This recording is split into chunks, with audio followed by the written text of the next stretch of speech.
My name is Francis McNamee. I'm the author for Homeward Comics. And I'm Laurence Dionne, the illustrator for Homeward Comics. And you're listening to the True North Country Comics podcast.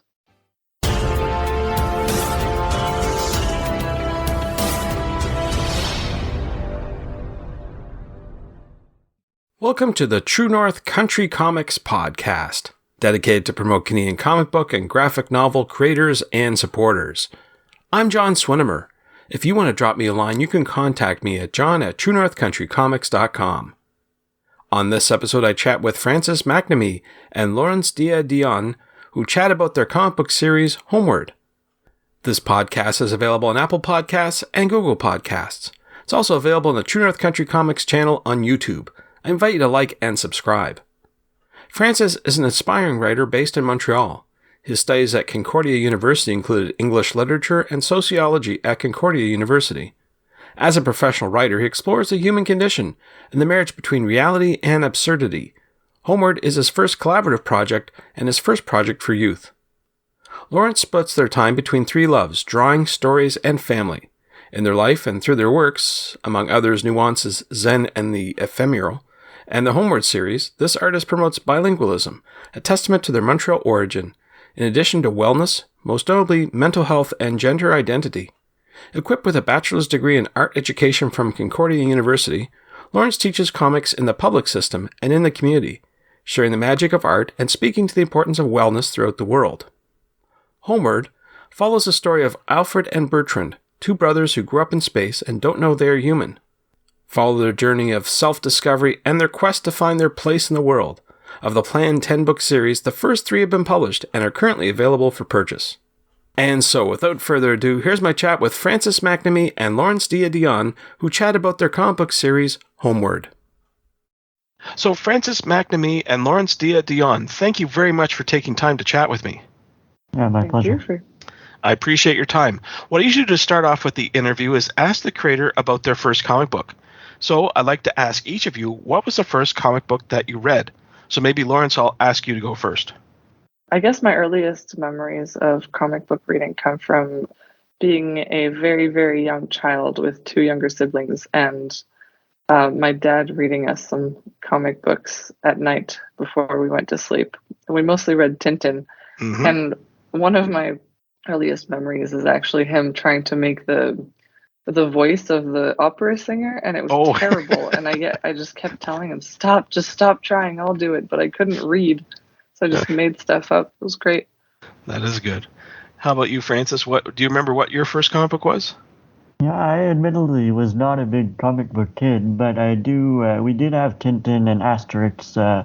Those were the 2 big ones. My mom's French Canadian, so we had more French comics. So I think that in the comic world, that's kind of what I grew up on when I was young. Although I don't really remember particular Tintins or Asterixes, but I remember being sort of quite enamored by this sort of weird combination of images and words. It wasn't something we had a lot of, so I found it kind of particular, the ones we had. Good. Well, next I'd like to ask each of you who or what inspires you to create today. And maybe I'll ask Francis if you wouldn't mind answering first. I mean, now I have a niece and nephew who are getting to reading age, so it's been very fun to share comics with them a bit and see their reactions to what we make and how they like it. And beyond that, I'm fairly new to comics in terms of as being an artist, but there's odd sort of encounters you have here and there at comic book events of people that either recognize your work or sort of see it and react particularly strongly for whatever reason they attach to it. So whenever, I don't know, those kinds of things stand out to me when I make comics of sort of being good reasons to keep doing it. Very good. And how about you, Laurence? Who or what inspires you to create today? I'm super selfish. It's all about me. It's all about my outlook on life. But to be fair, I also do it so that other people can kind of see what I see. I work a lot with well-being and wellness, mental health, gender identity, that kind of stuff. And I feel like I can't talk about other people's experiences because I'm not them. So I just talk about my own experience, and then I let the readers come to me to have a conversation. And that works out really nicely because I get this really nice satisfaction of telling my story from my point of view and like not having the fear of maybe misstepping. And at the same time, I find a lot of people can relate. So that's real nice to have those kinds of connections with the readers. Yeah, Sure, if I sure. can add to that, I do find when we do events, a lot of people seem quite disarmed when they talk to Laurence and seem to then be engaged with their own stories and sort of reciprocating in a way. So I do think it kind of works, that strategy. Yeah, Very I like good. to talk about things that make people vulnerable and things that we don't tend to talk about, but that I think are normal and should be more normalized. Well, speaking of books, let's talk about your latest project called Homeward. I wonder if you could talk a bit about the story and what inspired you to create it. Maybe, Francis, you could start off.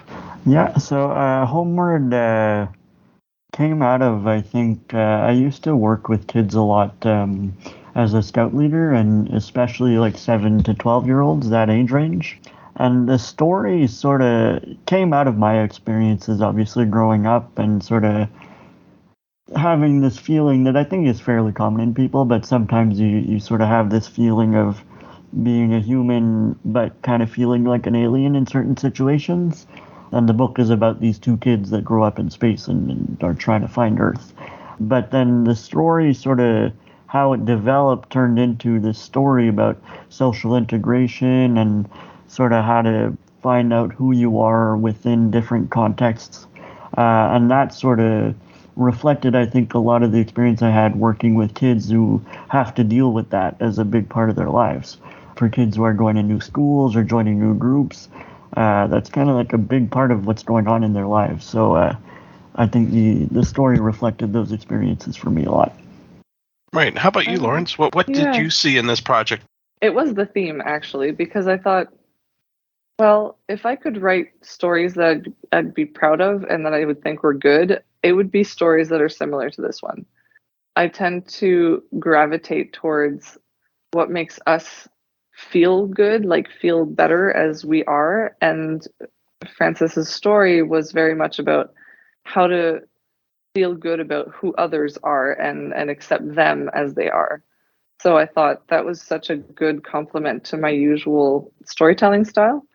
And in terms of visuals, we got together to like share ideas and stories. And when I read that one, it just tickled me in all the right ways. And I got really excited and I saw it so easily inside my head. And ever since then, we've kind of been crafting this together. It's been a lot of fun. Because you've got a writer and an artist working together, I'm curious to know about your collaboration process. Can you sort of walk me through how you both work together to create an issue? You want to start, Francis? Sure, yeah. So what I had written originally were sort of scripts that I wrote this after, I don't know why I sort of did this, but for 6 months I watched cartoons a lot. And I watched about 5 or 6 series end to end.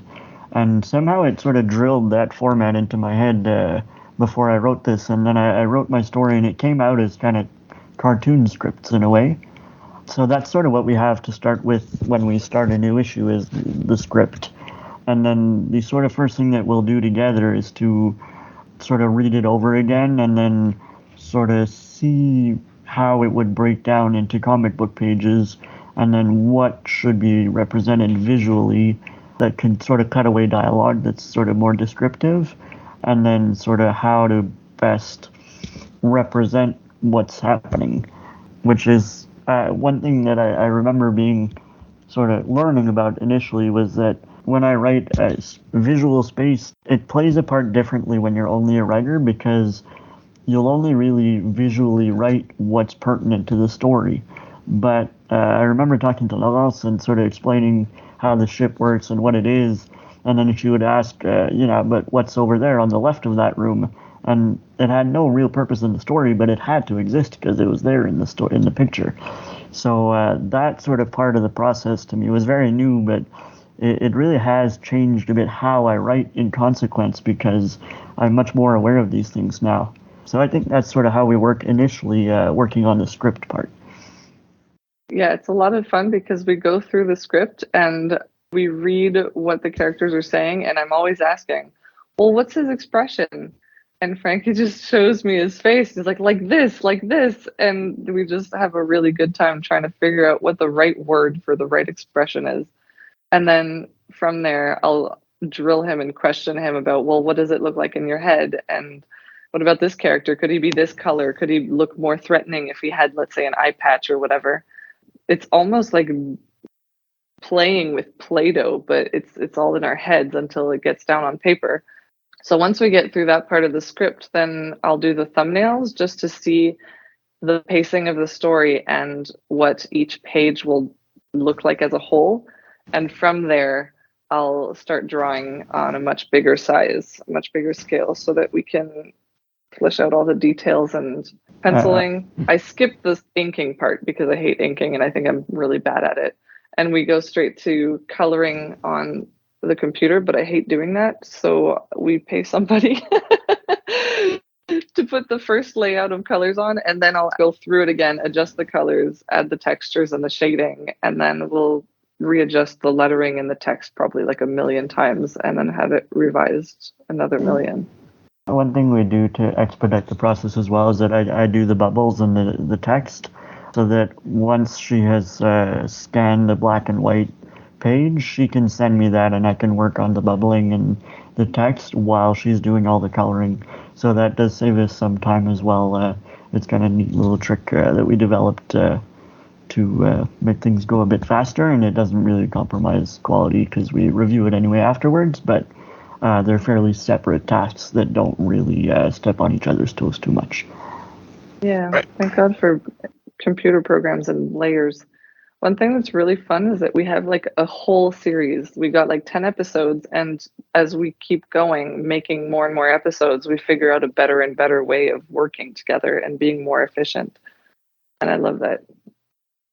Well, Laurence, I wanted to ask you just a little bit more, dig a little bit deeper on the tools used. You talked a wee bit about, not liking inking and this sort of thing, but can you walk me through like what tools you use and your workflow when you create your art? I like to jump from one thing to the next. So I tend to do the thumbnails for a few pages, and then I'll ink a few pages, and then I'll color a few pages, and then I'll go back to thumbnailing. Back to inking, back to coloring, whatever I feel like doing on that day. Thumbnailing, I usually do like 2 little pages in a notebook that I've made myself. I like to make notebooks, or sketchbooks rather, because they don't have lines. And then I'll put notes at the bottom, and then we'll kind of review those, make sure the expressions are right, that there's no inconsistencies. Then I'll take an 11 by 17, which is standard comic book size paper, and I'll basically reproduce that page on that format in a just random, push pencil kind of HB, if you want to get real technical. Staedtler Mars is my favorite. And then I'll take another like thicker pencil, so still lead graphite kind of stuff, and then I'll go over the bigger lines with a thicker pencil, and then the smaller lines with the thinner pencils, and then we scan it in. Oh yeah, well that's a part that's like really frustrating because not everybody has an 11 by 17 scanner, so like at the beginning we had to scan every page 4 times and then overlap them on the computer. And that didn't always work, and it was a pain in the butt. But anyway, now we just go and see our lovely town hall people in NDG, and we get to borrow their 11 by 17 scanner whenever we finish up a batch of paper. And from there, I started on Photoshop, I think, with the colors, but then we've moved to Clip Studio because you can actually own Clip Studio, whereas Photoshop is now subscription based, which was really unfortunate and also super expensive. But anyway, and then like Frankie was saying, we can basically like split the job. So I'll send the file to our flatter, which is the person who does the basic coloring, and then I'll be working on the ones that this person sends back, and then Frankie will be working on the lettering, and then I'll basically like pile the two one on top of each other, and then add a few more layers of texture and shading and stuff to finish it off. So in the end, it's like a pretty big visual file format, and we format it in a book, usually with InDesign, but we're going to do it with Clip Studio now, since it also allows us to do that and not pay extra subscription fees. And then we work with a wonderful printer called Marquis, and they are very, very understanding, and they have amazing customer service. And we basically get the beautiful quality of paper and color that we absolutely love and couldn't do without. Nice. Now, part of me says, you could save yourself a whole lot of heartache if you start off digitally, but I know that goes against the grain, no pun intended. But have you ever thought about going to digital as maybe an alternative? The reason I got into drawing is not because of the final product. The reason I got into drawing was because of the process. And for me, the process needs to be physical. If you have a stylus and a screen, whether you have a pencil or a pen or a paintbrush or a spray can, you're still holding the same stylus and you're still drawing on the same screen. And it's so, for me anyways, soulless. And so being able to draw on paper it just brings me this happiness that nothing else on earth does. It's magical and it's raw and it's real. And I just lose myself in it and enjoy every second of it. Or almost. Some days I'm really bad at trying and then I struggle. But eventually, after a couple of hours of pushing through, it goes away. So I really, really, really like the paper.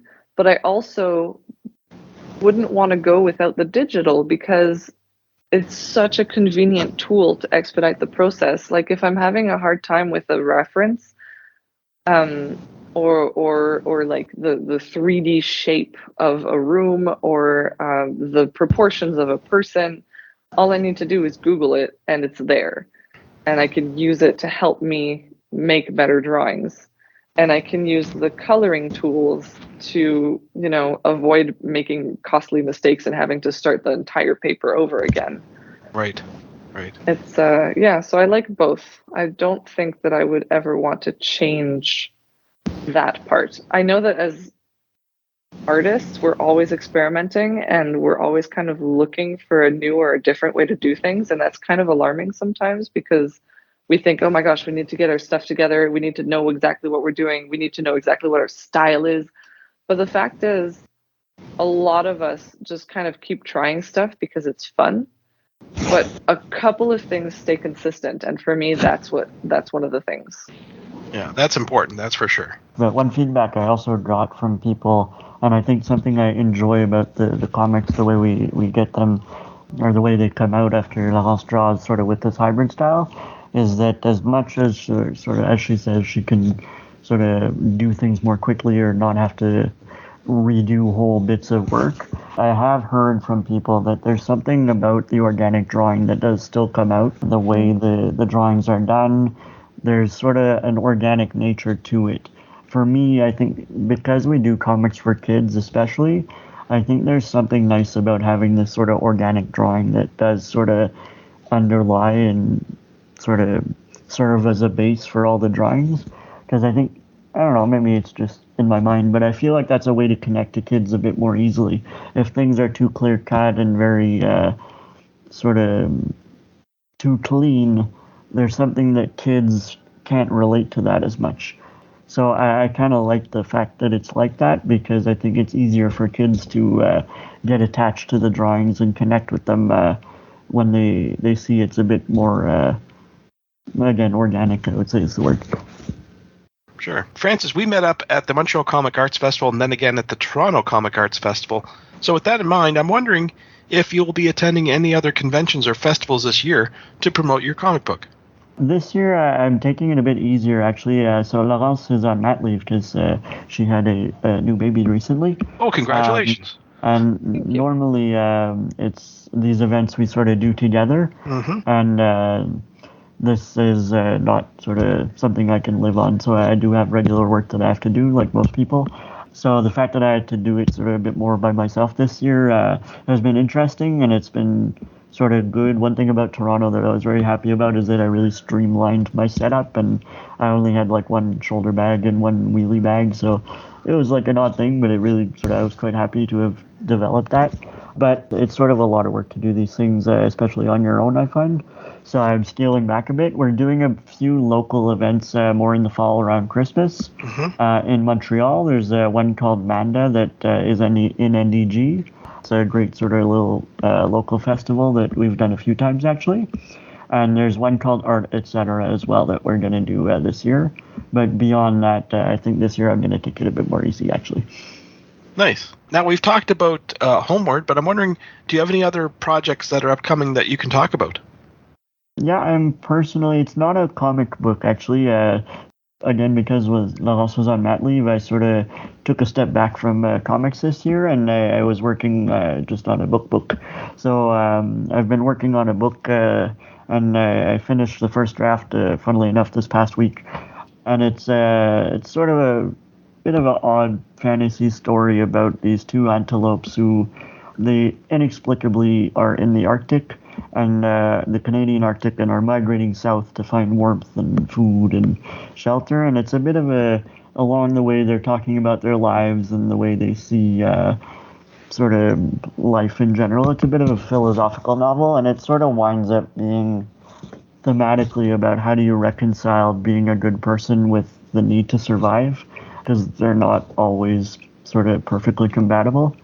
And animals, funnily enough, were like an interesting way into that world without being too gruesome or too heavy. For some reason, if it's animals, it's kind of normal that there's prey and there's predators and that you have to eat to survive. And I think they're all sort of things that humans kind of do in their own way. So it's a way to talk about human behavior, but there's a little less sort of directly difficult to deal with. So that's kind of the next project I'm working on. I'm not really sure when it'll come out properly, but it's on its way. Very good. And Laurence, I presume you're focused all your time on your new addition to your family, I guess. Yeah, but like every time I have a second to myself, I think, oh my gosh, I can't wait to start drawing again. But first I'll have to learn how to draw again because I feel like I've completely forgotten. I don't think I've picked up a pencil in like 4 months, which is very sad. But it's okay. It's always a learning opportunity. In terms of upcoming projects, well, we've got a grant to continue the series. So we're going to be doing episodes 4, 5, and 6, and hopefully publishing those by the end of, what was it, 2023? Oh, The beginning of 2024? Yeah, beginning of 2024 is our aim. That's what it was. Probably realistically, maybe the middle, I would say. Oh, you're always right, but I never want to admit it. Anyway, that, and I'm also continuing my wellness series. I've got 3 more projects on the go before I finish that series. I've got one about escapism, one about intellectual intelligence, and one about, well, intellectual intelligence and like knowledge in general, and like the ethics of knowledge and that kind of thing. And then I've got another one that's about interpersonal relationships and the environment. So I'm pretty excited to get those going as well. Yeah, well, it sounds like you've got lots on the go. So with that in mind, I'm wondering, do you have a website where you recommend people go to find out about your current and your future projects? Yeah, I mean, it's kind of dormant at the moment. I've got my own personal, artist illustration / teaching website, which is laurencedeadionart.com. I'm still waiting for that weird Indian company to give me back laurencedeadion.com. They stole the second that my subscription ran out. And otherwise, we're on social media, on Patreon and Facebook and Instagram at Laurence Deadion Art for me, and then at Homeward Comic. But we also have a lovely website for Homeward Comic. It is homewardcomic.com. It was sort of one of the fringe benefits of COVID was it gives us more time to work on different things because we can go out so much. So it did give us some time to make a website, and yeah, so homewardcomic.com is just for Homeward itself. Great. Well, Francis and Laurence, those are all the questions I have for you, but I'm wondering, is there something I didn't ask that you'd like to get across in this interview? I find since I've started in Quebec, I noticed comics are getting bigger and bigger here, so it's nice to see that happening, and it's nice to see sort of something that made for Canadian comics as well. It's true. Ever since I've gotten like more seriously, as in like professionally into comics, I've discovered that like my favorite ones are the ones like from Quebec. And my second favorite ones are the Canadian ones. And then all the American and whatever else around the world is kind of like, cool, like they're fun, they exist. But I really, really connect to the ones that are Canadian and Quebecer. So I think it's really, really neat that we have people actually paying attention to that kind of thing. I find because it's sort of growing, there's a lot of innovation happening. And Canada's always been this sort of interesting hybrid of England and America fused with a lot of other cultural influences more and more.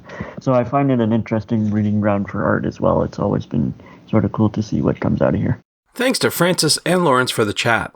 You can discover more about Laurence on Twitter and Instagram at Laurence Dionne Art. That's LaurenceDionneArt. And online at laurencedionneart.com. You can discover more about Homeward Comic on Instagram at Homeward Comic and online at homewardcomic.com. And thanks to you for listening to the True North Country Comics podcast. If you haven't done so already, please subscribe to and like this podcast on Apple Podcasts. And please leave a good rating. Also check out the TrueNorthCountryComics.com website and follow along on Twitter at True North Comics. True North Country Comics is now on YouTube. Please like and subscribe to that video channel and hit the notification button. Please send your feedback to John at TrueNorthCountryComics.com. Thanks again for listening, and come back soon for another episode. Bye for now. True North Country Comics podcast is copyright True North Country Comics, copyright 2022.